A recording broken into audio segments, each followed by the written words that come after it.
Bonjour Mokhtar. Bonjour. Merci de venir à Dauphine pour l'IFCO, pour ce thème sur l'entreprise étendue et l'excellence des partenariats. Est-ce que tu peux te présenter ce que tu vas nous présenter à Dauphine? Merci François. Donc Mokhtar Belmulgassem, je suis DSI de Bpifrance, la banque publique d'investissement. Ok, et le thème que tu vas présenter?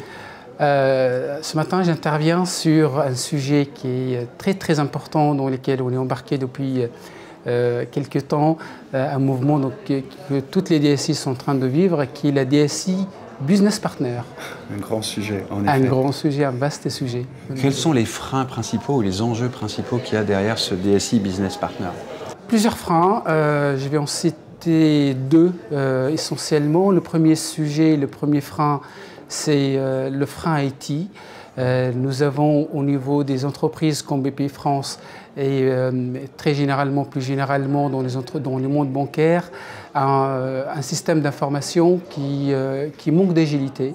Et donc nous avons énormément de mal en fait à respecter, à atteindre le time to market qui est exigé, qui aujourd'hui devient nécessaire pour transformer toute l'entreprise. Donc ça c'est un premier frein.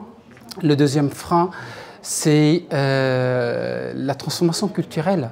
Parce que la DSI, établir une relation de partenariat avec le business, DSI business, nécessite de casser les murs entre le DSI et le business. Et donc toute une transformation culturelle doit s'opérer. Et le principal frein, en fin de compte, c'est vraiment celui-là. Et c'est en effet entre la DSI et le business, et l'ensemble de l'entreprise doit culturellement évoluer là-dessus au quotidien. Exactement.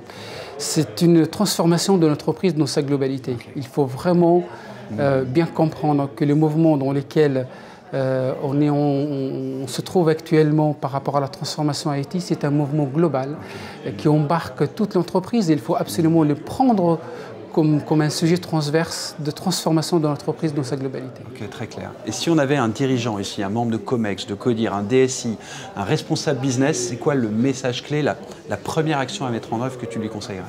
Pour les dirigeants, un message très important, c'est aider vos DSI, aider vos business, sponsoriser ce sujet-là, ce projet de transformation globale de l'entreprise et ne considérez surtout pas que c'est un sujet de transformation IT ou d'une transformation d'une DSI.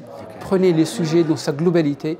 C'est un sujet de transformation de l'entreprise et on ne peut le réussir qu'en le prenant sous cette dimension-là. Mon conseil pour les directions business, c'est de comprendre le rôle, en fait, les finalités de cette transformation et de bien jouer le rôle de business partner dans cette relation-là avec la DSI. C'est très important que le métier commence à jouer un rôle très différent, qui est un rôle moins confortable que le rôle du client vis-à-vis de son fournisseur, mais qui doit être joué pleinement.